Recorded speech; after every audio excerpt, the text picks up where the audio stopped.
दोस्तों, यहाँ पर हम लोग स्टार्ट करेंगे समचतुष्फलक पर आधारित प्रश्न। अगर आपने इससे पहले के वीडियोस नहीं देखे हैं तो आप लोग उनको देखिएगा। इस चैप्टर की प्लेलिस्ट आपको मिल जाएगी और वहाँ से आप लोग इससे पहले की सभी वीडियोस देख सकते हैं। यहाँ पर हम लोग बात करेंगे समचतुष्फलक के बारे में। तो चलिए देखते हैं कि समचतुष्फलक कैसा होता है और समचतुष्फलक के लिए हमें कौन कौन से सूत्र को याद करना है। समचतुष्फलक, ठीक, इस तरीके से, ठीक है। तो यहाँ पर हम इसके बारे में संपूर्ण चर्चा करेंगे। तो सबसे पहले हम देखते हैं कि समचतुष्फलक कैसा होता है, ठीक है। तो देखिए, समचतुष्फलक में सबसे पहले अगर आधार की बात करेंगे अगर हम लोग, तो इसमें जो आपका आधार होता है वो आपका एक समबाहु त्रिभुज का होता है। इस तरीके से आपका होता है आधार। और आधार होने के बाद दोस्तों यहाँ पर क्या होता है कि इसके तीनों भुजाओं पर तीन समबाहु त्रिभुज आपके और होते हैं। इस तरीके से आपके तीन त्रिभुज और होते हैं, ठीक है। बात को समझिए यहाँ पर। तो इस तरीके से दोस्तों आपका होता है यहाँ पर एक समबाहु त्रिभुज, इस तरीके से, ठीक है। अब आपको यहाँ पर दिख रहा होगा, तो यहाँ पर आप देखिएगा इसका आधार कौन सा होता है। आधार आपका होता है बीच वाला, और इसके जो साइड वाले आपको जो आपके त्रिभुज दिख रहे हैं ना, ये जो है इसके चारों तरफ के फलक होते हैं मतलब। तो देखिए यहाँ पर अगर हम लोग इसको 3D में बनाएं तो कैसा बनेगा आपका, तो एक कुछ इस तरीके से बनेगा। मैं आपको यहाँ बना के दिखा रहा हूँ, ठीक, देखिएगा इस तरीके से। ये आपका दोस्तों यहाँ पर आधार हो गया, और आधार के बाद आप बाहर इसके मान लीजिए एक पॉइंट मान लिया आपने, और यहीं से आप इस सब में खींच दीजिए, ठीक है, इस तरीके से। तो देखिए ये जो आपका ये बन रहा है ना, ये दोस्तों जो आपका है ये आपका है 3D में, ठीक है। आप इसको देखने का अनुमान लगाइए, ठीक है। ये आपका 3D में है। मान लीजिए आपका इसका आधार ABC था, ठीक है, और यहाँ पर आपने मान लिया PQR। तो यहाँ पर देखिए आपका आधार है ABC, और यहाँ पर जो आपके तीनों बिंदु मिल रहे हैं ना, यहाँ पर आपका P है, यहीं पर आपका Q है, यहीं पर आपका R है। तो यहाँ पर आप समझने की थोड़ी कोशिश करिएगा कि ये कुछ इस प्रकार से आपका यहाँ पर होता है, ठीक है। तो आपने यहाँ पर इसको देख तो लिया है कि इसमें जो आपके त्रिभुज होते हैं ना, ये सभी आपके कैसे होते हैं, आपके सभी समबाहु त्रिभुज होते हैं। फिर दोस्तों यहाँ पर हम देखेंगे इसके लिए हमें कौन कौन सा सूत्र यहाँ पर याद करना पड़ेगा, ठीक है। ये भी तो आपको देखना है यहाँ पर। तो चलिए यहाँ पर ये भी देख लेते हैं हम लोग। तो जो आपका 3D वाला चित्र ये आपने देख लिया है, ये कुछ इस प्रकार से होता है यहाँ पर, ठीक है। और आपको ये तो पता है तिर्यक ऊंचाई कौन सी होती है। तिर्यक ऊंचाई कौन सी होती है? तिर्यक ऊंचाई आपकी होती है ये वाली, आपकी होती है ये वाली, ठीक है। कि जो आपके साइड में जो आपके त्रिभुज होते हैं ना, उनकी आपकी जो ऊंचाई वही आपकी होती है तिर्यक ऊंचाई। यहाँ पर देखेंगे तो हम लोग तिर्यक ऊंचाई कौन सी, इसका मध्य पॉइंट ये वाला है। तो अगर यहाँ से आप इसको मिला देंगे तो ये वाली आपकी हो जाएगी तिर्यक ऊंचाई। और ऊंचाई की बात करेंगे तो ऊंचाई कहाँ तक होगी? ऊंचाई जो होती है वो त्रिभुज का मिड पॉइंट होता है, मध्य बिंदु, और मध्य बिंदु को जब मिलाते हैं तो ये आपकी होती है ऊंचाई। इस तरीके से आपकी होती है ऊंचाई, ठीक है। तो इस तरीके से जो भी इसके मेन इंपॉर्टेंट चीज़ें थी मैंने आपको बता दी हैं। अब हम आपको बताएंगे इसके लिए कौन कौन से सूत्र आपके लिए इंपॉर्टेंट है, उन्हें आप देखिएगा। तो यहाँ से दोस्तों मैं इसका जो पिरामिड के आकार का जो चित्र आपका बन रहा है, मैं इसको यहाँ से हटा रहा हूँ, ठीक है। ये वाला यहाँ से हटा देता हूँ, और दूसरा वाला चित्र आपके सामने जो इसको ओपन किया है वो वाला यहाँ पर बना रहने देता हूँ, ठीक है। अब आप लोग यहाँ पर देखेंगे दोस्तों, तो देखिएगा यहाँ पर बात करेंगे नंबर 1 में, ठीक है। नंबर 1 में यहाँ पर बात करेंगे हम लोग कि इसका संपूर्ण पृष्ठ क्या होगा। इसका संपूर्ण पृष्ठ क्या होगा? तो आप देखिएगा संपूर्ण पृष्ठ मतलब क्या है कि ये वाला भी, ये वाला भी, ये वाला, ये वाला। तो आपको पता है यहाँ पर आपका समबाहु त्रिभुज है, और कितने हैं? 4 त्रिभुज हैं। अब समबाहु का मतलब प्रत्येक भुजा बराबर होगी। अगर ये वाली भुजा ए है तो आपकी ये भी ए होगी, ये भी ए होगी, ठीक है। तो सभी आपके भुजाएं अगर ए हैं तो इसके लिए आपका जो सूत्र बनेगा क्या बनेगा बताइएगा आप लोग। देखिए आपको यहाँ पर दिख रहा है इसमें आपके 4 त्रिभुज हैं, तो आप कर देंगे 4 गुणा, और 4 हैं और समबाहु त्रिभुज है तो समबाहु त्रिभुज का लगाइए क्षेत्रफल क्या होता है? √3/4 गुणे भुजा स्क्वायर, ये होता है आपका, ठीक है। तो आप क्या करेंगे, आप 4 से आप 4 काट देंगे, और आपका जो बचा है कितना बचा? आपका बचा है ये वाला, कितना बचा? √3a², ठीक है। ये आपका दोस्तों यहाँ पर बचा हुआ है। तो इस तरीके से आप लोग संपूर्ण पृष्ठ को याद रख सकते हैं, ठीक है। चाहे तो आप ऊपर वाले तरीके से याद रखिएगा, यहाँ पर आपके 4 समबाहु त्रिभुज बनते हैं, आप ऐसे याद रखिएगा, और चाहे आप इसको याद रखिएगा शॉर्टकट में √3a²। पहला हो गया। दूसरा देखते हैं यहाँ पर दोस्तों वक्र पृष्ठ के बारे में, ठीक है। वक्र पृष्ठ का मतलब पार्श्व पृष्ठ, पार्श्व पृष्ठ, ठीक है। इसको देखते हैं हम लोग यहाँ पर। तो देखिए पार्श्व पृष्ठ के बारे में बात करेंगे तो आपको पता है यहाँ पर पार्श्व पृष्ठ में अगर हम देखें तो देखिए आपको आधार वाला हिस्सा नहीं देखना है, आपको सिर्फ ये देखना है, पार्श्व में ये देखना है, आपको ये देखना है। तो आपको सिर्फ 3 त्रिभुजों के क्षेत्रफल ही चाहिए होंगे। तो इसके लिए आपका क्या बनेगा? इसके लिए आपका बनेगा 3 गुणा, और वही आपका समबाहु त्रिभुज का क्षेत्रफल क्या होता है? √3/4 भुजा स्क्वायर। ये देखिए दोस्तों आपका दूसरा बन गया है। तो इस तरीके से मैंने आपको यहाँ पर संपूर्ण पृष्ठ के बारे में और पार्श्व पृष्ठ के बारे में आपको दो चीज़ें आपको यहाँ पर क्लियर कर दी हैं, इतना आपने नोट कर लिया होगा। अब चलिए मैं इसके बाद मैं आपको आगे बताता हूँ, ठीक है। ये दो चीज़ें आपको पक्की हो गई, ठीक, बिल्कुल आपने अपनी कॉपी पर नोट कर ली होंगी, ठीक है। अब यहाँ से दोस्तों हटाने के बाद अब हम दोस्तों यहाँ पर बात करेंगे इसके ऊंचाई वगैरह के बारे में, आयतन वगैरह के बारे में क्या होगा इसके लिए सूत्र, तो आप इसको भी देख लीजिएगा फटाफट से। तो देखिए यहाँ पर हम बात करेंगे यहाँ पर इसकी ऊंचाई के बारे में। तो ऊंचाई के लिए आप कौन सा सूत्र लगाएंगे, देखिएगा यहाँ पर ऊंचाई के लिए। तो ऊंचाई देखिए, ऊंचाई क्या होगा, इसका मध्य बिंदु जो होगा वहाँ से आप जो है, ठीक है, आपका मध्य बिंदु होगा। और 3D में आप चित्र अगर देखें तो उसके ऊपर से बिल्कुल से लंब पड़ेगा एक, वही आपकी होगी ऊंचाई। तो ऊंचाई के लिए आपका सूत्र होता है कि आप इसको याद कर लेंगे, √2/3, ठीक है, 2/3 और ये आपका सूत्र है, ठीक है। इसको आप याद कर लीजिएगा और कोई समस्या आपको नहीं होगी, ठीक है। इसको मैं निकाल कर दिखाता हूँ, लेकिन दोस्तों इसके लिए बहुत टाइम लगेगा, ठीक है। तो आप ऐसे याद कर लीजिए इसको। और यहाँ पर आपको सिर्फ आयतन से संबंधित सवाल मिलेंगे, सिर्फ आयतन से मिलेंगे, ठीक है। कोई बात नहीं, लेकिन तो भी मैंने आपको बता दिया है, संपूर्ण में बता दिया मैंने आपको, सब कुछ बता दिया है, ठीक, इसके बारे में।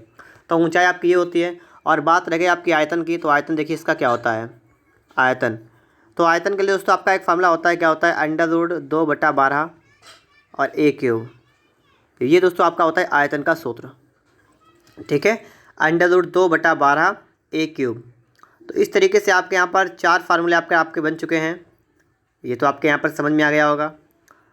अब दोस्तों हम यहाँ पर बात करेंगे सवालों को कैसे सॉल्व करेंगे, ठीक है, उसके बारे में। तो आप यहाँ पर देखेंगे आपके लिए आ चुका है सवाल नंबर 70, और आप इसको देखिएगा, लिखा है 5 सेमी कोर वाले समचतुष्फलक का आयतन घन सेमी में कितना होगा।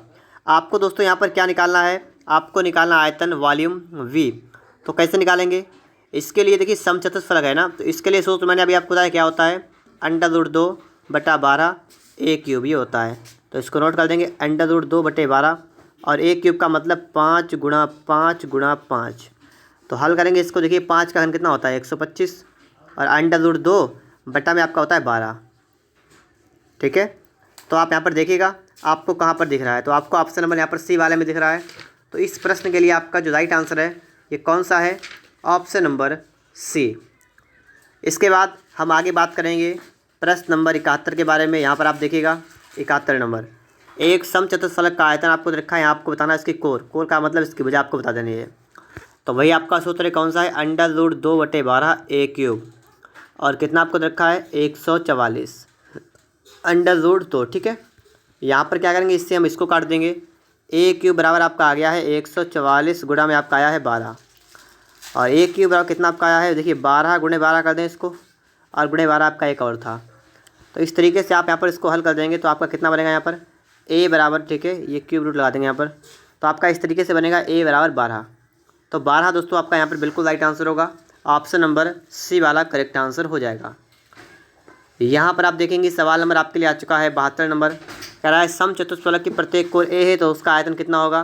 तो आपको मैं बता चुका हूँ क्या होता है, √2/12 a³, ये होता है, ठीक है। तो ऑप्शन को देखिए आपको यहाँ पर दिख रहा है, ठीक है, तो ये वाला आपका राइट आंसर होगा, ऑप्शन नंबर डी वाला। आगे आप लोग यहाँ पर देखेंगे प्रश्न नंबर आपके लिए है 73 नंबर। इसको आप देखेंगे सवाल कर रहा है कि एक समचतुष्फलक की हर भुजा 12 सेमी है, इसका आयतन कितना होगा। इसका आपको निकालना, क्या निकालना, आपको निकालना है आयतन।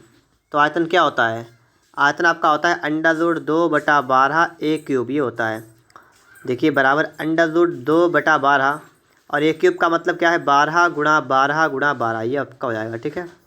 इसको आप हल करेंगे, 12 12 कैंसिल, कितना आपका आया, 144 √2। तो 144 √2 बिल्कुल राइट आंसर होगा, ठीक है, सेमी क्यूब बिल्कुल करेक्ट आंसर आपका यहाँ पर हो जाएगा। आगे यहाँ पर दोस्तों हम बात करेंगे 74 नंबर के बारे में। कह रहा है समचतुष्फलक की हर भुजा की लंबाई 12 सेमी है, आयतन कितना होगा। हर भुजा की लंबाई 12 सेमी, आयतन कितना होगा। तो इसको भी देखिएगा फटाफट से, आपको निकालना आयतन। सूत्र क्या होता है, √2/12 a³, ये आपका होता है, ठीक है, √2/12 और a³ का मतलब 12 × 12 × 12, ठीक है। यहाँ पर हम लोग ये इतना कर देंगे, और इसके बाद दोस्तों आपको आगे देखना है, ठीक है। ये होता है ना, समचतुष्फलक की हर भुजा 12 लंबाई है, और कह रहा है इसका आयतन ज्ञात कीजिए। तो आयतन का सूत्र आपका यही होता है, और आप जो इसको सॉल्व करेंगे 12 से 12 कैंसिल हुआ तो कितना आपका बचेगा, यहाँ पर आपका बचेगा 144 √2, ठीक है। तो दोस्तों यहाँ पर आपका राइट आंसर क्या होगा, यही होगा, ठीक है, 144 √2। आपको कहीं पर नहीं दिख रहा है, ठीक है, कहीं पर नहीं दिख रहा, कोई बात नहीं, ठीक है, आपका यही राइट आंसर, क्योंकि दोस्तों आपसे कहा गया है समचतुष्फलक है और हर भुजा की लंबाई 12 है और आयतन आपको निकालना है। तो आयतन आपका 144 अंडर रूट कितना आया है, अंडर रूट 2, तो यही आपका आएगा यहाँ पर। ठीक है, आगे यहाँ पर देखिए आप लोग, यहाँ पर भी सवाल बिल्कुल उसी टाइप से है। एक समचतुष्फलक के प्रत्येक सिरे की लंबाई 12 सेमी है, तो इसका क्या पूछा गया है, तो पूछा गया है चतुष्फलक के कुल पृष्ठ का क्षेत्रफल कितना होगा। कुल पृष्ठ का क्षेत्रफल आपसे यहाँ पर पूछा गया है, तो इसको निकालेगा। देखिएगा, कुल पृष्ठ का क्षेत्रफल का मतलब क्या है, टोटल सरफेस एरिया, मतलब कुल पृष्ठीय क्षेत्रफल।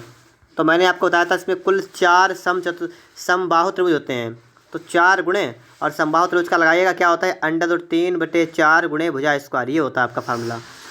यहाँ पर दोस्तों हम क्या करेंगे, 4 से 4 कैंसिल हुआ, अंडर रूट 3 गुणा ए स्क्वायर का मतलब कितना, 12 गुणा 12, तो कितना होगा 144 अंडर रूट 3। तो इस तरीके से आप लोग सवाल को सॉल्व कर देंगे और आपका ऑप्शन नंबर यहाँ पर डी वाला बिल्कुल राइट आंसर होगा। ठीक है, आपका कौन सा हो जाएगा, डी वाला 144 अंडर रूट 3। तो इस तरीके से आपका यहाँ पर भी सवाल जो है सॉल्व हो चुका है। ठीक है, इसके बाद हम लोग बात करेंगे अगले प्रश्न के बारे में। तो आप यहाँ पर देखिएगा, आपके लिए आ चुका है 76 नंबर, समचतुष्फलक का हर कोण 3 सेमी है, उसका आयतन ज्ञात कीजिए। तो इसका आयतन निकाल दीजिए, क्या होता है, अंडर रूट 2/12 गुणा भुजा क्यूब, इतना हो जाएगा। देखिएगा, अंडर रूट 2/12 गुणा 3 का क्यूब कितना होता है, 3 गुणा 3 गुणा 3, ये हो जाएगा ना, 3 गुणा 3 गुणा 3, ये आपका इतना हो जाएगा। यहाँ पर देखिए 3 एकम 3, 3 चौका 12, कितना आपका बचा, यहाँ पर आपका आया 9 अंडर रूट 2 बटा में आपका आया 4, तो 9 अंडर रूट 2 बटा में 4 आपका यहाँ पर ये बिल्कुल राइट आंसर होगा। ठीक है, और इसके बाद दोस्तों आपका यहाँ पर आ चुका है लास्ट क्वेश्चन, यहाँ पर बचा हुआ है इस चैप्टर का, ये भी देखिएगा। एक समचतुष्फलक की प्रत्येक किनारा 4 सेमी, इसका आयतन ज्ञात कीजिए। अब आपको इसका आयतन निकालना क्या होता है, अंडर रूट 2/12 और गुणा में आपका होता है भुजा क्यूब। देखिए अंडर रूट 2/12 कर देंगे और भुजा क्यूब की बात करेंगे तो देखिए 4 गुणे 4 गुणा 4 आप यहाँ पर कर देंगे। ठीक है, हल करेंगे इसको, 4 एकम 4, 4 तियां 12, कितना आ गया आपका 16 अंडर रूट 2 बटा में आपका आ गया 3, तो 16 रूट 2 बटा में 3 आपका यहाँ पर बिल्कुल राइट आंसर होगा। और ऑप्शन की बात करेंगे तो आपका यहाँ पर सी वाला बन जाएगा। दोस्तों इस तरीके से आपका पूरा चैप्टर जो है ये कंप्लीट हो गया है। और अगर आपको वीडियो अच्छा लगा हो तो आप लोग वीडियो को लाइक करिएगा। अगर आपने चैनल को सब्सक्राइब नहीं किया है तो आप लोग चैनल को सब्सक्राइब भी करिएगा। और अगर आपको इससे पहले का कोई सा भी चैप्टर पढ़ना है तो आप लोग पढ़ सकते हैं उसको, आपको उसकी प्लेलिस्ट मिल जाएगी।